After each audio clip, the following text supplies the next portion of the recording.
Vous devez savoir qu'il y a une différence entre la délivrance et le combat spirituel. Il y a une différence entre la délivrance et le combat spirituel.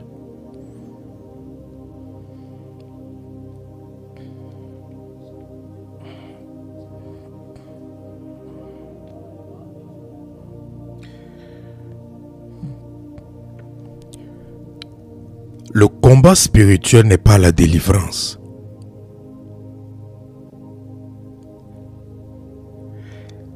Et la délivrance n'est pas le combat spirituel. Et si vous ne comprenez pas qu'il y a une différence entre la délivrance et le combat spirituel, vous allez vous retrouver en train de faire du combat spirituel là où il y a une nécessité de délivrance. Et vous allez vous retrouver en train de faire la délivrance là où il y a un besoin ou une nécessité de combat spirituel. Parce que les enfants de Dieu confondent les deux.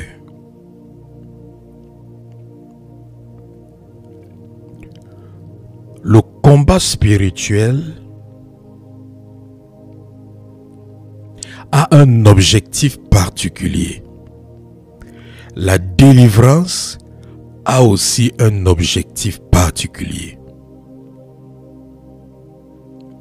Il faut comprendre et connaître la différence entre les deux afin de savoir lequel vous devez utiliser lorsque vous voulez confronter une situation dans votre vie ou une condition dont vous êtes victime.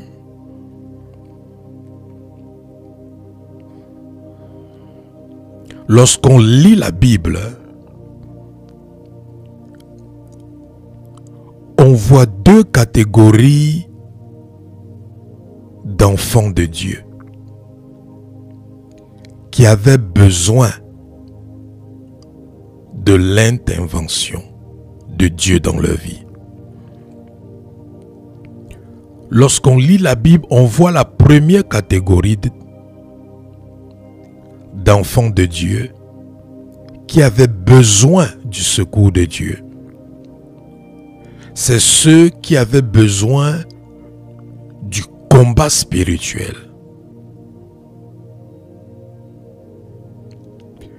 Et la deuxième catégorie, c'est ceux qui avaient besoin de la délivrance.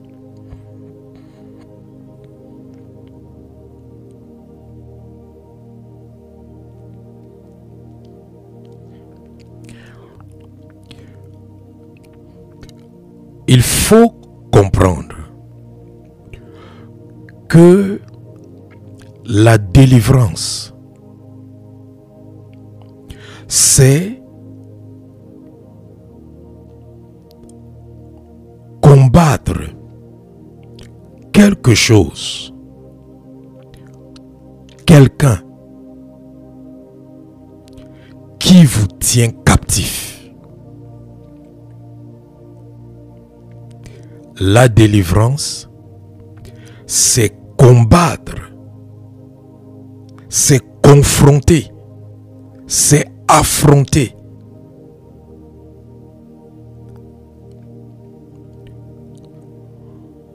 Quelqu'un, quelque chose, que ce soit une puissance, un esprit, qui vous tient ou qui vous maintient dans une captivité quelconque.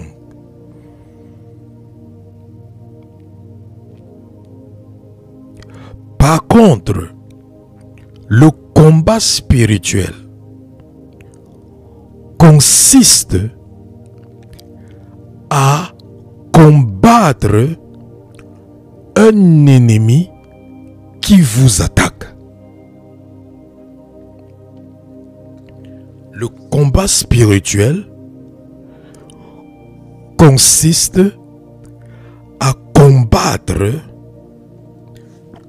un ennemi qui vous attaque.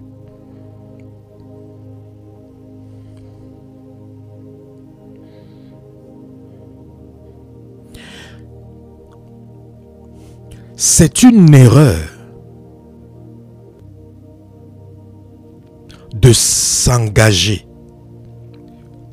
dans les prières de combat spirituel lorsqu'on veut être libéré ou délivré d'une captivité dans laquelle on se trouve.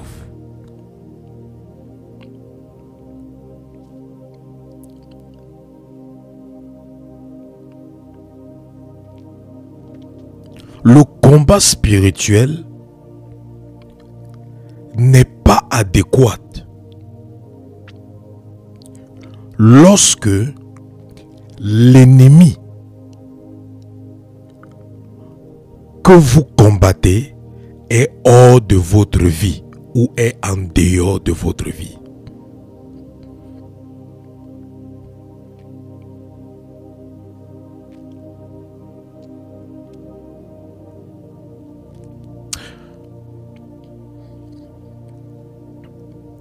Au contraire, le combat spirituel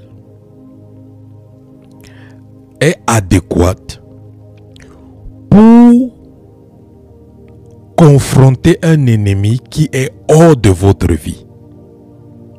Quand l'ennemi est en activité,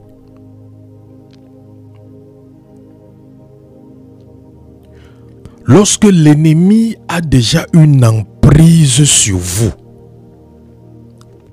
lorsque l'ennemi exerce déjà un contrôle sur vous, lorsque l'ennemi exerce déjà une domination sur votre vie, dans ce cas, l'ennemi est déjà à l'intérieur. Dans ce cas, vous êtes déjà dans une captivité de l'ennemi. Et dans ce cas, vous avez besoin de faire recours à la délivrance ou aux prières de délivrance pour être libéré d'une telle captivité.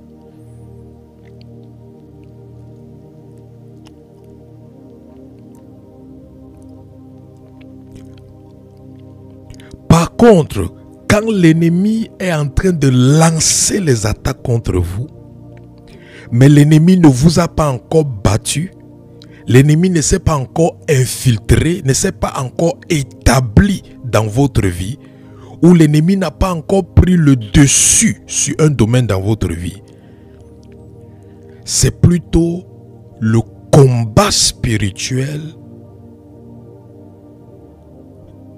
que vous devez engager contre l'ennemi.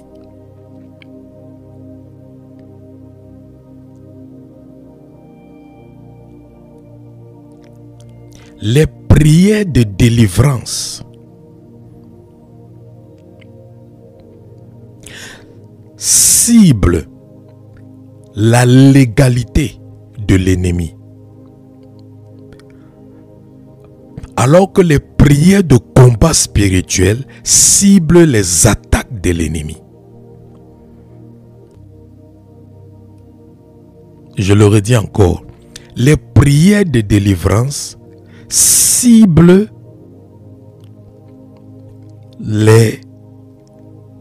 la légalité de l'ennemi, ou le fondement juridique de l'ennemi, ou ce qui donne le droit légal à l'ennemi, ou la porte qui donne l'accès à l'ennemi.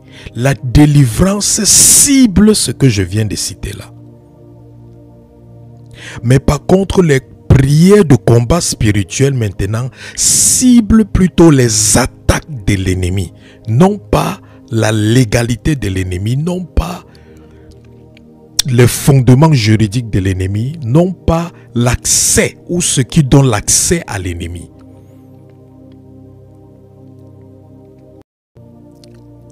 Par exemple, lorsque peut-être vous êtes tenté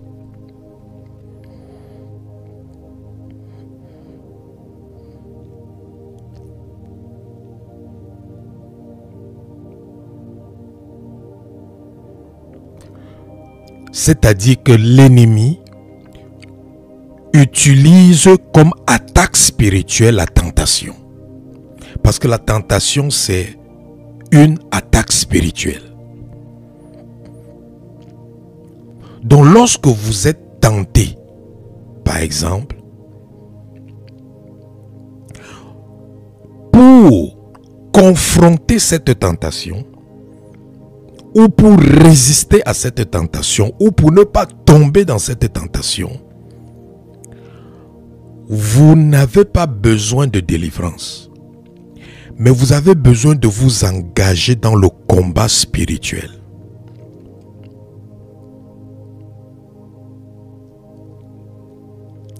Parce que dans ce cas,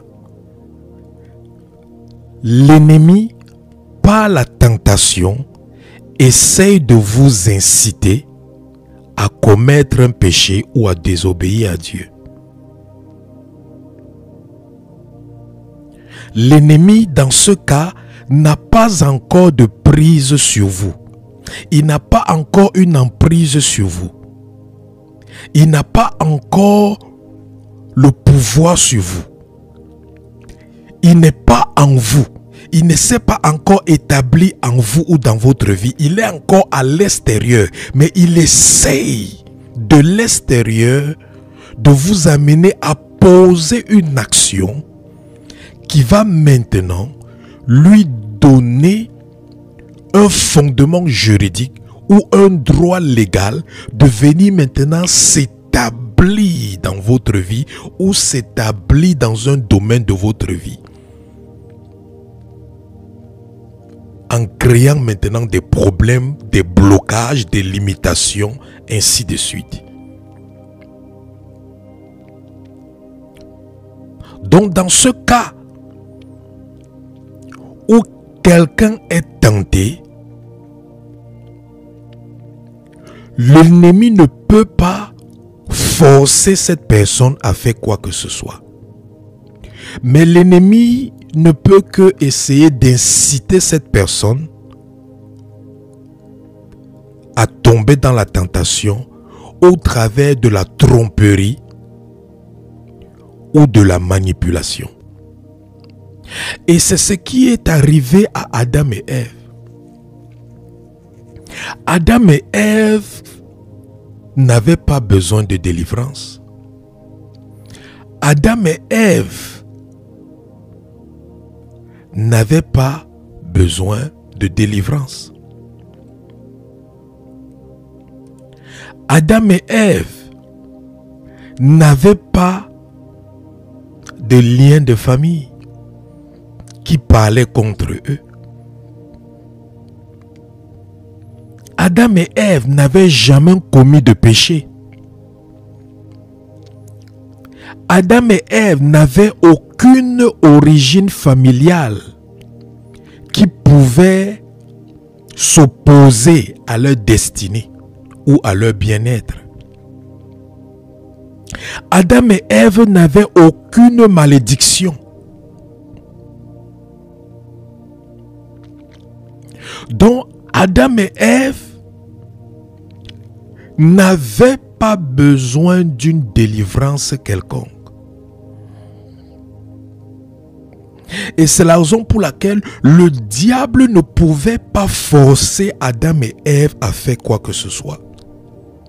Le diable ne pouvait pas dicter à Adam et Ève ce qu'ils devaient faire. Le diable n'avait pas la domination sur eux. Il n'avait pas le contrôle sur eux. C'est pour ça que la seule chose que le diable pouvait faire, c'était d'utiliser la ruse, utiliser la manipulation utiliser la tromperie, utiliser le mensonge pour amener Adam et Ève, ou pour les inciter à faire ce que Dieu leur avait interdit de faire, qui était de manger le fruit défendu.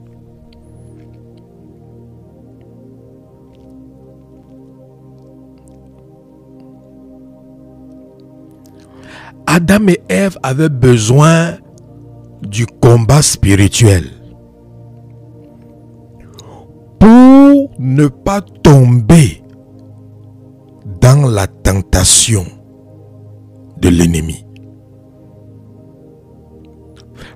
C'est impossible pour un être humain de ne pas être tenté.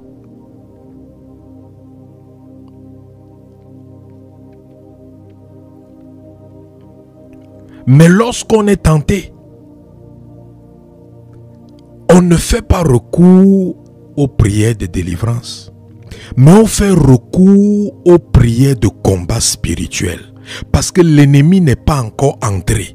L'ennemi ne s'est pas encore établi. L'ennemi ne nous a pas encore enchaînés.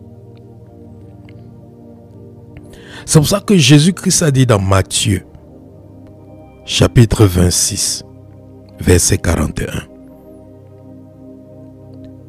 Matthieu chapitre 26, verset 41. Jésus-Christ a dit, veillez et priez, afin que vous ne tombiez pas dans la tentation. Veillez et priez, afin que vous ne tombiez pas dans la tentation.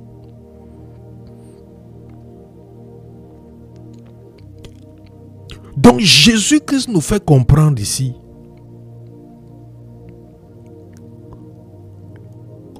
que nous résistons aux attaques spirituelles grâce à la prière de combat spirituel. Quand vous lisez les livres de Psaumes,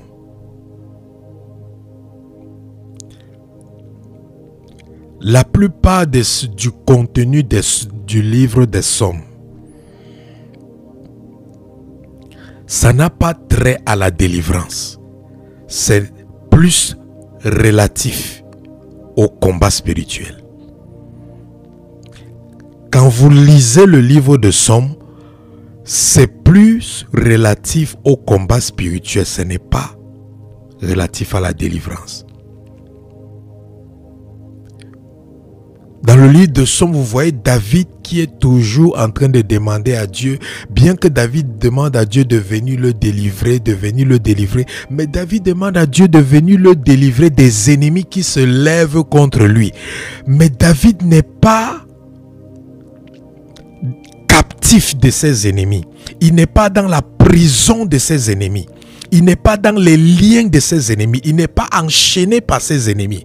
Non, ses ennemis sont à l'extérieur de sa vie et ils viennent pour l'attaquer. C'est pour ça que David était fort dans le combat spirituel. Mais par contre, dans le domaine de la délivrance, David n'était pas fort dans cela. C'est pour ça que David gagnait toutes ses guerres. Mais vous voyez, sa maison était détruite. Son mariage était détruit. Son foyer était détruit. Pourquoi? Parce que là-bas, c'était maintenant un problème de délivrance et non pas un problème de combat spirituel. C'est pour ça qu'il y a des gens qui sont forts dans le combat spirituel. Les gens qui peuvent déplacer les montagnes au travers des prières de combat spirituel, des prières d'intercession. Mais vous allez aussi voir que ces mêmes gens sont dans des liens. Ces mêmes gens sont dans des limitations. Ces mêmes gens sont dans les blocages. Et le problème, c'est qu'ils ne comprennent pas que les prières de combat spirituel ne peuvent pas couper les liens dans lesquels ils se trouvent. Leur prière de combat spirituel ne peut pas débloquer leur vie. Leur problème de leur prière de combat spirituel ne peut pas leur sortir de la condition ou de la captivité dans laquelle ils se trouvent. Parce que les prières de combat spirituel, c'est pour confronter un ennemi qui n'a pas encore fait de toi sa proie, qui n'a pas encore fait de toi son prisonnier. C'est pour confronter un ennemi qui est à l'extérieur de ta vie et qui se lève pour venir t'attaquer. C'est pour ça que vous allez voir beaucoup de personnes qui sont des intercesseurs dans la prière, mais qui sont captifs du diable. Parce qu'ils confondent la délivrance et le combat spirituel. C'est pour ça que vous allez voir souvent des gens se mettre en groupe pour faire la délivrance sur quelqu'un. Mais ils vont se retrouver en train de faire les prières de combat spirituel. Les prières de combat spirituel. Les prières de combat spirituel. Les prières de combat spirituel ne peuvent jamais délivrer quelqu'un. Parce que lorsque l'ennemi est déjà dans la vie de quelqu'un, lorsque l'ennemi s'est déjà installé dans la vie de quelqu'un, lorsque l'ennemi a déjà une emprise sur quelqu'un, lorsque l'ennemi a déjà la domination sur quelqu'un, les prières de combat spirituel ne peuvent plus aider cette personne. Cette personne a besoin de prières de délivrance.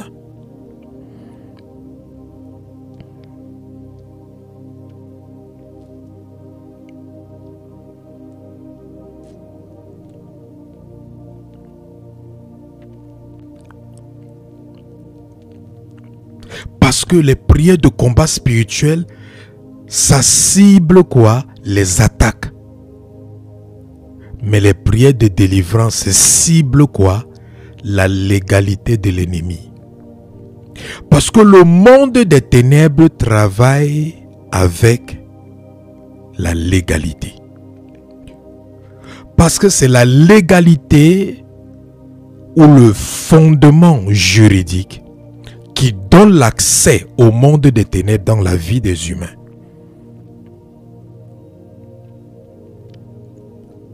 Donc quand le monde des ténèbres est entré dans la vie de quelqu'un, a lié quelqu'un, a attaché quelqu'un, a envoûté quelqu'un, il est déjà installé dans la vie de la personne ou dans un domaine de la vie de cette personne.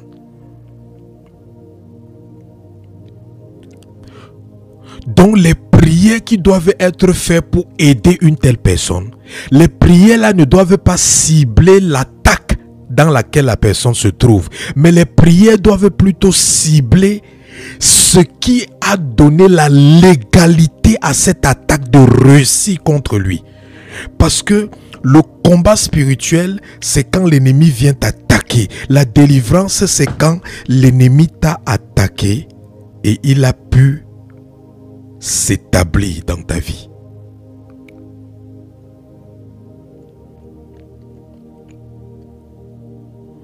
C'est pour ça que dans le cas d'Abraham, dans le cas d'Adam et Ève,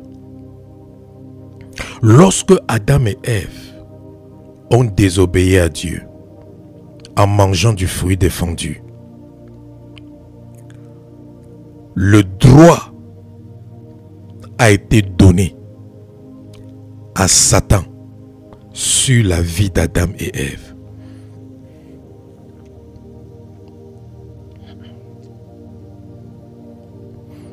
Et dans ce cas maintenant, quand Adam et Ève avaient déjà mangé du fruit défendu, Satan avait maintenant une emprise sur l'être humain.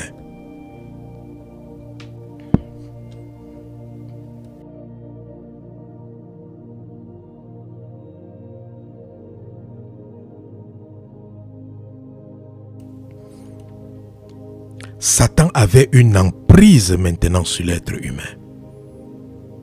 Maintenant, Satan n'avait plus besoin d'inciter l'homme à faire ce qu'il veut.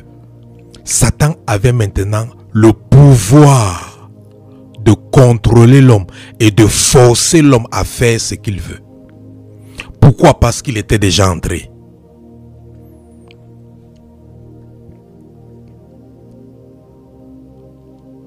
Maintenant, Adam et Ève avaient besoin de délivrance. Parce qu'ils ont mangé le fruit. En mangeant le fruit, en désobéissant à Dieu, Satan a eu le droit légal et Satan est entré.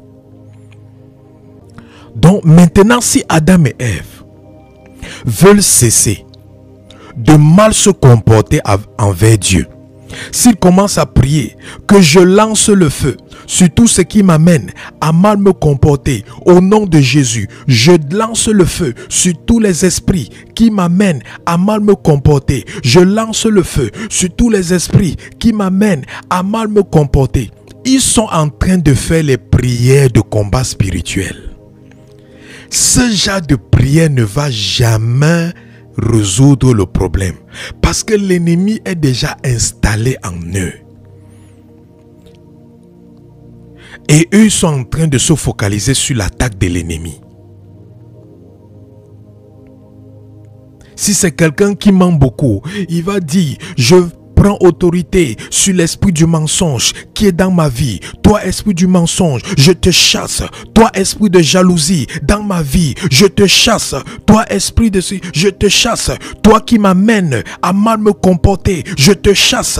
Ça, c'est les prières de combat spirituel. Ça, c'est les prières qui peuvent qui empêchent l'ennemi de venir accomplir cette attaque dans ta vie.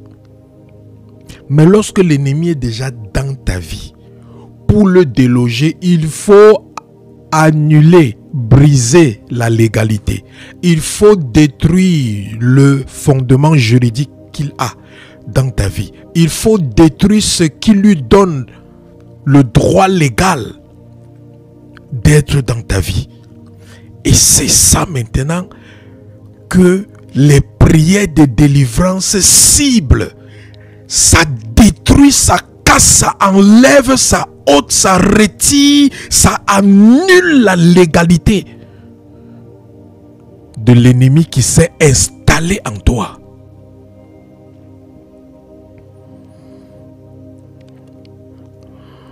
Parce que beaucoup d'intercesseurs se sont souvent posé la question. Parce que moi-même, je me posais souvent cette question. Souvent, tu pouvais voir tu vois des gens qui prient comme des machines. Tu vois des gens qui prient comme des malades. Mais quand tu regardes leur vie, tout c'est le néant. Mais ces personnes prient comme des malades. Ils prient comme des malades. Et quand moi je voyais ça, je disais que, mais Seigneur, comment quelqu'un peut prier comme ça et ça ne va pas dans sa vie? Ah, pour le Saint-Esprit me fait comprendre. C'est vrai, il prie beaucoup. Mais il fait les prières de combat spirituel. Et les prières de combat spirituel ne peuvent pas déloger l'ennemi qui est déjà installé dans sa vie. Les prières de combat spirituel ne peuvent que refroidir l'ennemi. Ça ne peut que retarder l'ennemi. Ça ne peut que calmer l'ennemi. Mais ça ne peut pas ôter ou chasser l'ennemi. Ce sont les prières de délivrance qui délogent l'ennemi qui s'est installé. Parce que les prières de délivrance ciblent ce qui donne le droit légal à l'ennemi d'être présent dans la vie de la personne. Mais les prières de combat spirituel ciblent les attaques de l'ennemi. Et j'ai dit que ok, maintenant je comprends. Je comprends. Je comprends pourquoi quelqu'un peut prier comme une machine, mais avoir un domaine de sa vie qui est enchaîné. Je comprends pourquoi quelqu'un peut prier comme une machine et avoir un domaine de sa vie qui est dans les liens. Je comprends pourquoi Paul, dans Romains chapitre 6 et Romains chapitre 7, Paul s'est écrié. Pas le frère Paul, l'apôtre Paul, l'apôtre des apôtres, le prophète Paul, le docteur de la loi Paul. Paul, l'homme qu'on venait toucher avec des mouchoirs. Et on partait toucher les gens et les gens étaient délivrés.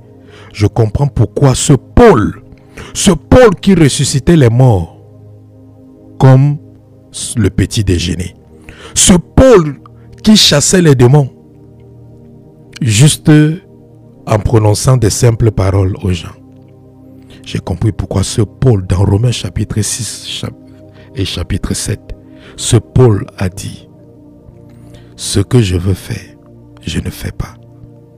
Ce que je ne veux pas faire, c'est ce que je me retrouve en train de faire. On dirait qu'il y a une loi au-dedans de moi qui est contre la loi de Dieu. Pauvre que je suis, misérable que je suis, qui me délivrera de ce corps de la mort? Paul a compris que je suis fort dans le combat spirituel. Je renverse les principautés. Je renverse les puissances territoriales. Ah oui, je renverse. Quand le vent vient, je renverse. Quand la tempête vient, je la réduis au silence. Mais maintenant, dans mon corps, je sens des choses. Je sens des choses bizarres. Je me retrouve en train de faire ce que je ne veux pas. Je me trouve en train de faire ce que je n'aime pas. Qu'est-ce qui ne va pas?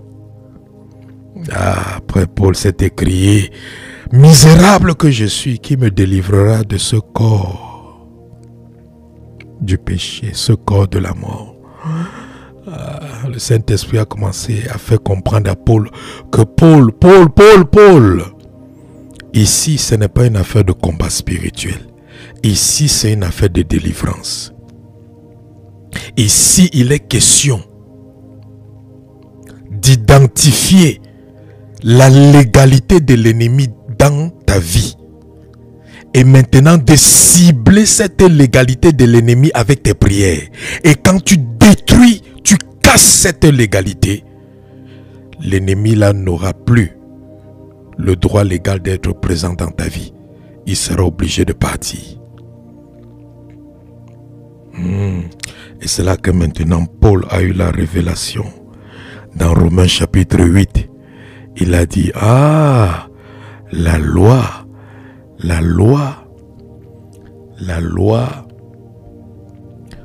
de l'esprit de vie m'a affranchi de la loi du péché et de la mort.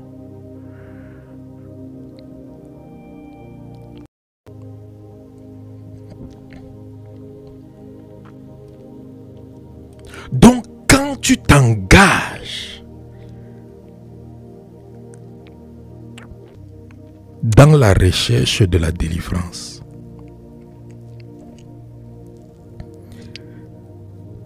tes prières ne doivent pas cibler l'attaque dont tu es victime. Tes prières doivent cibler ce qui donne la légalité à l'ennemi dans ta vie.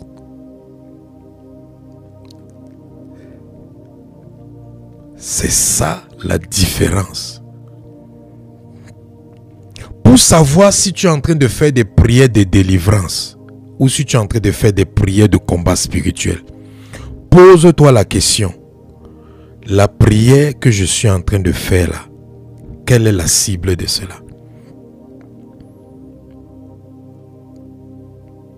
Si quelqu'un est malade, Il prie au nom de Jésus. Je prends autorité sur cette maladie. Je te chasse de mon corps.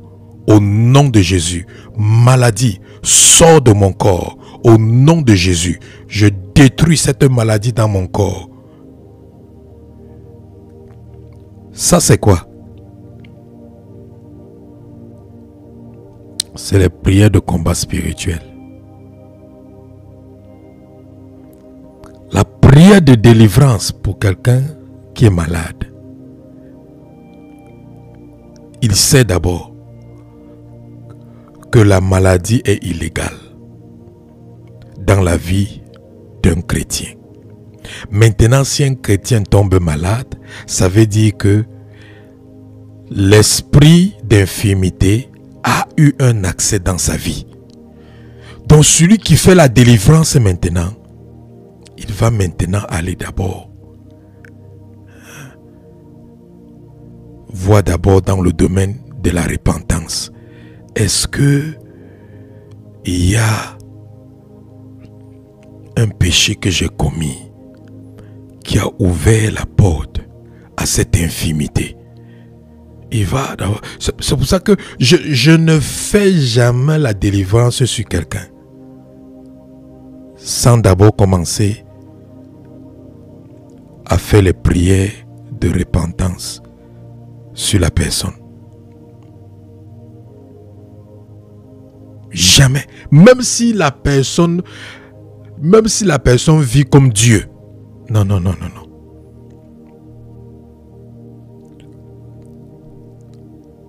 Parce que l'ennemi, ce qui lui donne l'accès, ce qui lui donne la légalité, c'est quelque chose qui ne devait pas être et qui se retrouve dans notre vie. C'est quelque chose qui appartient à Satan qui se retrouve dans notre vie. Quand Adam et Ève ont mangé du fruit défendu, Satan avait maintenant la légalité de dominer sur l'homme. Parce que l'homme avait maintenant en lui ce qui appartenait à Satan. Le péché, la corruption du cœur. C'est pour ça que Jésus-Christ a dit dans Jean chapitre 14 verset 30. Jean chapitre 14 verset 30. Je ne parlerai plus guère avec vous, car le prince de ce monde vient. Il parle de Satan. Jésus appelle Satan qui? Le prince de ce monde.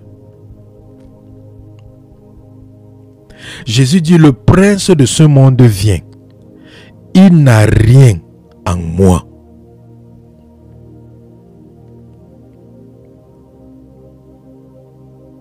Le prince de ce monde vient. Il n'a rien en moi. Jésus n'a pas eu besoin de délivrance, tout simplement parce que Satan n'avait rien en lui. Lorsqu'on a besoin de délivrance, quel que soit le degré de consécration à Dieu dans lequel nous nous trouvons, si on a besoin de délivrance, c'est parce que d'une manière ou d'une autre, en nous, il y a quelque chose de Satan. Et tant que tu ne comprends pas ça, tu n'acceptes pas cette vérité-là, tu demeureras dans ta captivité et tu passeras ta vie à faire les prières de combat spirituel. Et tes liens seront toujours intouchés.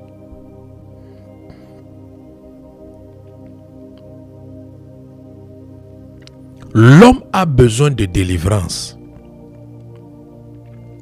parce qu'il a quelque chose de Satan en lui. Jésus n'a pas eu besoin de délivrance parce qu'il n'y avait rien de Satan en lui. Et c'est pour ça que je vous dis que les prières de délivrance cible ce qui est dans l'homme et qui appartient à Satan. Ou alors les prières de délivrance ciblent ce qui donne à Satan la légalité ou le fondement juridique dans la vie de l'homme.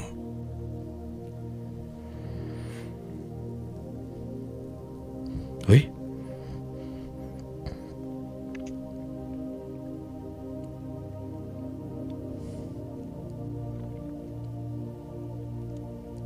C'est pour ça que tu ne peux pas venir briser une malédiction sans traiter au préalable la cause de la malédiction. Parce que la Bible dit dans Proverbe 26, verset 22, que la malédiction sans cause n'a point d'effet. Donc s'il y a une malédiction qui a un effet, ça veut tout simplement dire qu'il y a une cause. Mais maintenant, comment vas-tu venir briser une malédiction sans avoir traité la cause?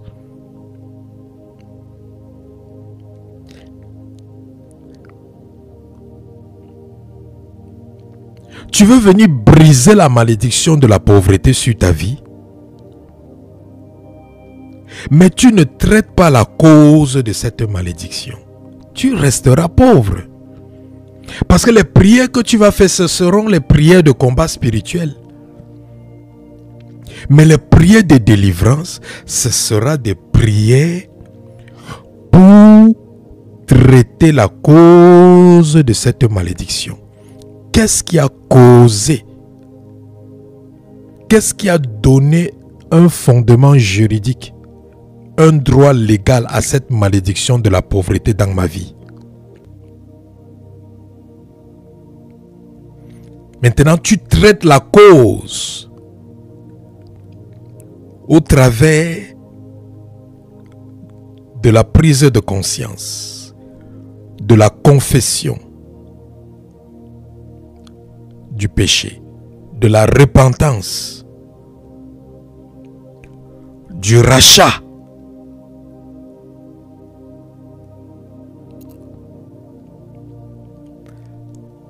Après ça maintenant, tu peux maintenant dire au nom de Jésus, je brise cette malédiction de pauvreté.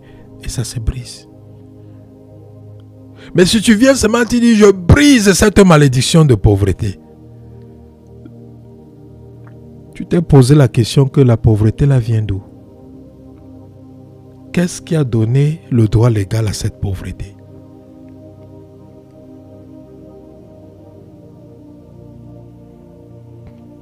Je brise le célibat dans ma vie.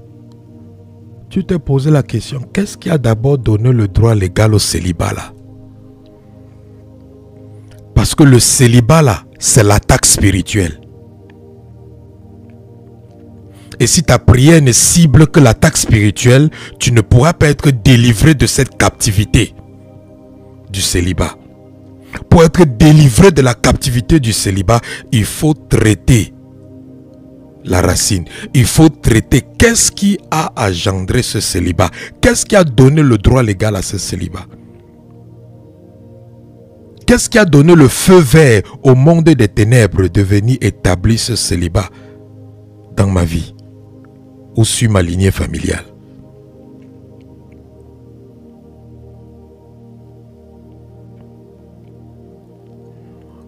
Sans ça, tu vas passer toutes les nuits dans les prières de combat spirituel.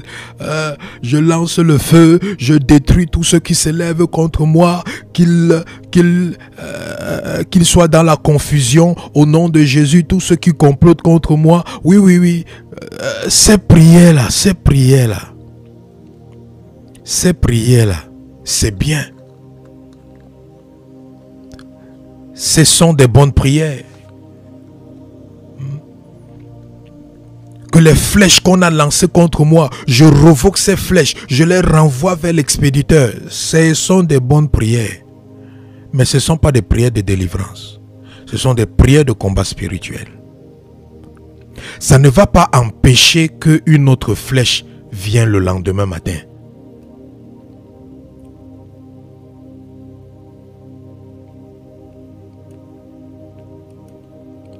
Et de nombreux chrétiens recherchent la délivrance. Mais ils s'engagent dans les combats, dans les prières de combat spirituel pour obtenir la délivrance. Et c'est pour ça qu'il n'y a pas de résultat. Ils ne voient pas de résultat. Parce que leurs prières se concentrent sur les attaques auxquelles ils font face. Ou sur les attaques auxquelles ils sont confrontés. Au lieu de focaliser leur prière sur le fondement juridique ou le droit légal de l'ennemi que l'ennemi utilise pour les maintenir dans l'esclavage ou la captivité dans laquelle ils se trouvent. Prenons un exemple simple.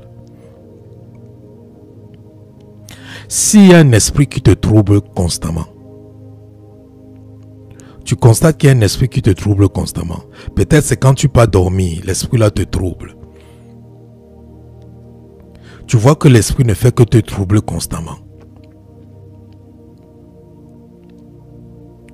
Souvent tu le chasses. Ça part, ça revient. Ça part, ça revient. Ça part, ça revient. Sache que ce n'est plus les prières de combat spirituel qui peuvent t'aider ici. Arrête de chasser cet esprit. Parce qu'il y a quelque chose dans ta vie qui lui donne un fondement légal ou le droit d'accéder à toi.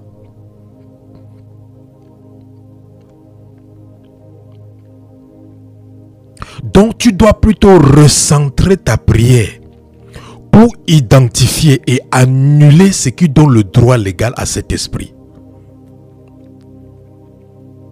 C'est pour ça que tu peux prier contre les femmes de nuit pendant 2 heures de temps et tu pas dormi et la femme de nuit vient te souiller.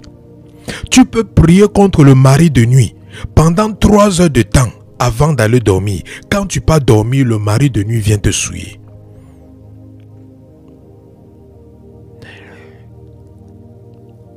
Pourquoi? Parce que l'esprit de nuit là, ce n'est plus un ennemi qui est hors de ta vie.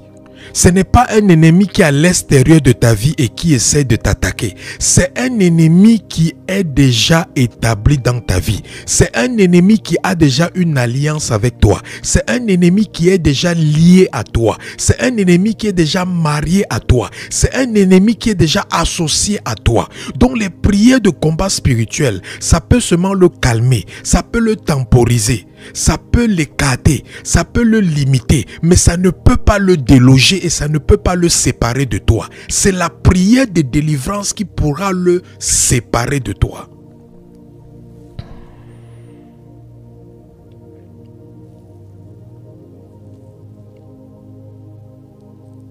C'est pour ça qu'au lieu de continuer à chasser cet esprit de nuit, ce démon qui te dérange, change ta prière de combat spirituel en prière de délivrance.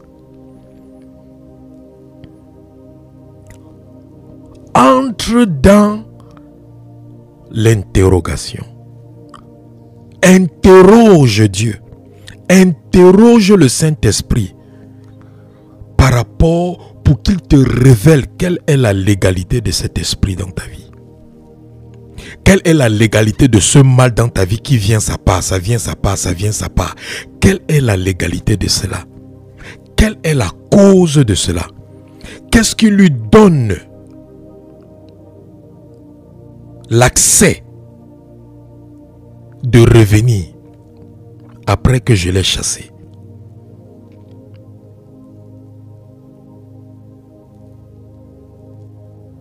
Et tu pries maintenant par rapport à ça. Et si tu ne connais même pas ce qui lui donne l'accès, tu ne connais même pas ce qui lui donne le droit légal, tu changes ta manière de prier en priant maintenant que tout ce qui est dans ma vie, qui donne le droit légal ou qui donne un fondement juridique, spirituel, à cet esprit de venir m'affliger, à cet esprit de venir me torturer la nuit, à cet esprit de venir affliger mon corps avec les maladies. Je détruis cette illégalité, S'il y a un péché que j'ai commis, s'il y a un péché que ma lignée familiale a commis, qui a donné la légalité à cet esprit dans ma vie, je demande pardon pour ce péché. Je me repens pour ce péché. Au nom tout-puissant de Jésus, j'invoque le sang de Jésus de me racheter des conséquences de ce péché, de racheter ma lignée familiale des conséquences de ce péché, de racheter mes ancêtres qui ont commis ce péché qui a donné ce droit légal. Donc, quand tu es en train de prier comme ça, tu n'es plus en train de faire les prières de combat spirituel. Tu es en train de cibler la cause, cibler la légalité de l'ennemi dans ta vie.